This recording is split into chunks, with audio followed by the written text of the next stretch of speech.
Hi guys, it's Sharla from That Girl Cooks Healthy. What's up? Welcome to my channel. Today I'm going to show you how to make these delicious Caribbean style stewed chicken with cabbage and lots of other vegetables. This is a low fat recipe. It's great for weight loss. It's really easy, very tasty, and I'm going to show you guys how to make this recipe. So let's get to it.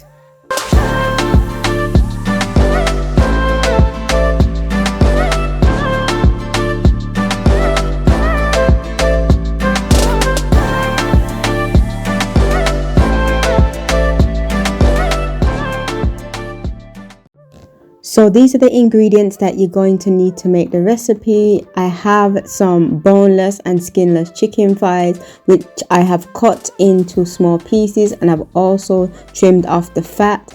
You guys, if you've been following my recipes, you know that this is my favorite and my preferred type of chicken rather than using chicken breast. You can use chicken breast if you want to, but I find chicken breast is a little too dry, so I'm using this boneless skinless chicken thighs instead.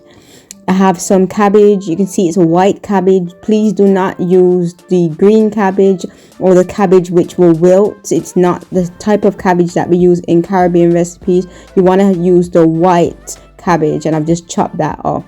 I have some chocho. Some islands know it as Christavine, same thing, or chayote, depending on where you're from. Some bell pepper, some red and yellow bell pepper, and some carrots. You can use any color bell pepper, it really doesn't matter. Have some spices, so onion granules, garlic granules, shadow benning, I get my words out, thyme, all-purpose seasoning, black pepper, pink salt, some scallion, garlic, onions, ginger, scotch bonnet, some more thyme as well in a small bundle because I love thyme in my food, green seasoning. I also have some casarip as well, which is a Guyanese. It's like a browning, but it's made from the cassava root, so it's a much thicker texture than browning, and I do like to use the Guyanese casarip in a lot of my recipes. If you don't have that, the nearest thing would be to use is browning. It's not the same, but so I want to make that clear in case any Guyanese people are watching and thinking I'm disrespecting the casarip. I'm not. It's just not the same, but if you don't have casarip, then browning will do instead. So I have my chicken that I've already washed and dried in a bowl, and now I'm just going to start to show you guys how I season that chicken. So we're going to start by adding the green seasoning to the chicken. So I'm just going to scoop that in to the bowl with the chicken, and then I'm going to follow with the casarip. For those of you that didn't follow the bit of the recipe, of the video should I say, where I told you guys what the ingredients you need to use to make the recipe, casarip is basically, it's a Guyanese type of browning, not the same as browning, made from cassava root, but if you don't have casarip, because I love to use it, you can use browning. That's the nearest thing, but it is not the same thing. I must emphasize, it's not the same thing, but if you don't have it, then just use browning in place of that. So the next thing I'm going to do is to add all of those spices.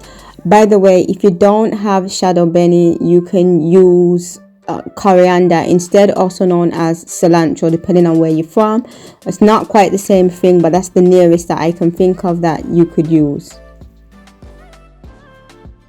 And then I'm gonna add my onion, garlic, ginger and scallion.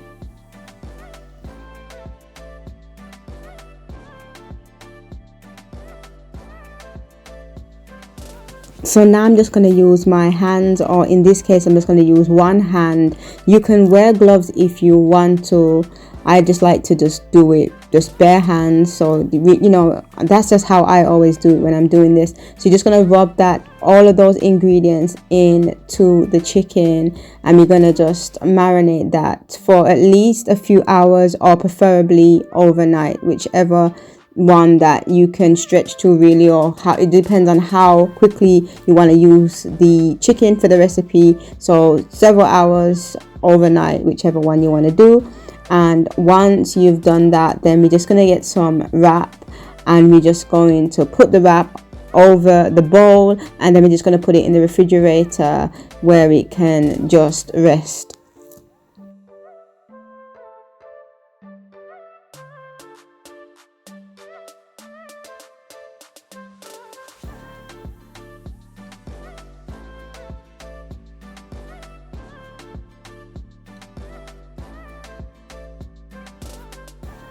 So now I'm going to just add some olive oil to a large frying pan. You want to use the largest frying pan that you have, or a skillet. So I'm just going to add that olive oil there, and the next thing I'm going to do is just allow it to heat up. So you want it to be about sort of medium heat, and then I'm just going to add the chicken to the pan. And when I add the chicken to the pan, I'm just going to brown the chicken. It's going to take some time to brown the chicken, but it's really, really important that you do not try to rush this step, because you want to lock the flavor in. Because what's going to happen is when you start to see the chicken's going to extract its own juices, and that juice, you want to lock that in with the chicken. If you've been following my recipes before, you know that I'm always emphasizing to you guys that once you get that liquid, you want to lock it in. So as you can see now, the chicken has started to extract its own juices, and this is what I was talking about. You want to increase the heat now to almost high, but do not leave it unsupervised, because the chicken will burn. You want to keep stirring, and what we're going to do is just cook off most of, not all, but most of the liquid, because this is going to help to lock in the flavor, and it's going to make the chicken a lot more juicier and tastier. So we're just going to do that. It's going to take a few minutes for that liquid to evaporate, and then I'm going to show you what it should look like. So this is what the chicken should look like once most of the liquid has evaporated. As you can see, it still has some liquid, but most of it has been cooked off, and that's going to make the chicken taste really, really nice. But don't worry, we will be adding more moisture to it as we go along. So I'm just going to reduce the heat back to medium again before showing you the next steps. So now I'm going to add the vegetables. So I'm just adding the chocho there, and once I've added the chocho, I'm going to add the carrots and the bell peppers, and then I'm going to add the cabbage. And when I add all of those ingredients, the one thing that you're going to notice that it's going to seem like a lot at the time, especially when you add the cabbage. It's going to seem like the pan is overpacked, but don't worry, because you're not going to be folding that in just yet. You're not going to fold the cabbage in until we go through leaving it to simmer down. So what we do is when we add the cabbage, you're just going to leave it to rest at the top, and then we're just going to allow the food to cook with the lid on, and this is going to help with the cabbage is going to wilt, and that's going to let the volume of the cabbage decrease, and then you're going to be able to fold it in. So just add it as you're doing right now, as you can see what I'm doing, and then we're going to put the lid on. But don't worry about stirring it at this moment in time. You don't need to do that. So now I'm going to add the thyme and the Scotch bonnet, and then I'm going to add some water, just a small amount of water, and this is going to help with almost like steaming the cabbage, and it's also going to prevent the chicken right at the bottom of our pan, and it's going to prevent it from sticking. So it's really important to add a small amount of water to the pan. You might need more, but for now that should do. And I'm going to put the lid on now, and I'm just going to leave it to just cook for about 25 minutes. So I'm going to show you what the cabbage should look like halfway through the cooking time. So I'm just removing the lid.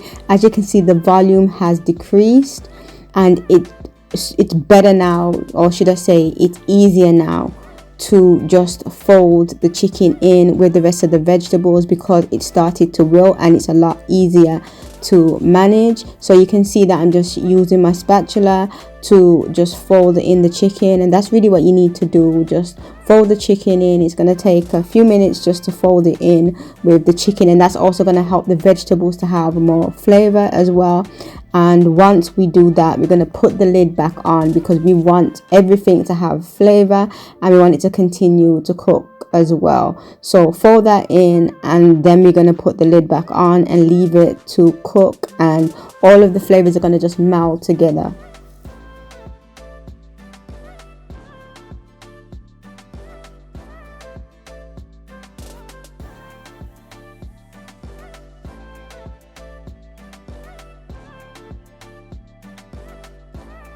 So I'm going to remove the lid one more time, because everything should have cooked now. So you're going to see what the chicken and cabbage looks like now. It looks beautiful and it's going to taste delicious. Trust me on that one. And I'm just going to do a quick mix again. I'm also going to add some all-purpose seasoning, pink salt and black pepper as well, just to give it a little bit more flavor.